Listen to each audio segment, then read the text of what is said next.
Alright, so far in our course we've been considering electrostatic fields in free space, or sometimes you might hear the term vacuum. So we were talking about bringing in charges from infinity, right? We were talking about the permittivity of free space. Now we're going to shift focus to the behavior of electrostatic fields in material space. Of course, most of the theory that we've developed already can be applied to material space, but with some modifications. Now, the word materials for our purposes in electromagnetics course can be classified by their electrical properties. And we usually classify them as being a conductor or a non-conductor.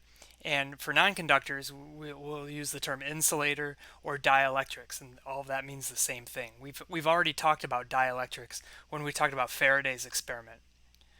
For conduction, we're going to discuss topics like, for conductors, we're going to discuss topics like conduction, obviously, we have to define that, current, polarization, and for dielectrics, we're going to talk about subjects like susceptibility and permittivity, which is a term you're already familiar with, right? Instead of the permittivity of free space, we're going to talk about the permittivity of materials.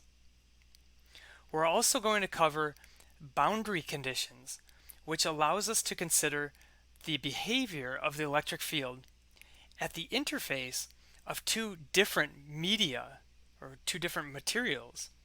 You're already familiar with this a little bit from physics. You learned about Snell's law and refraction and so forth. So we're going to touch on that too, bring that into the picture. And so that will be pretty interesting. So where we're going to start now then is with current and current density as well as conduction. So I will see you next. Thank you.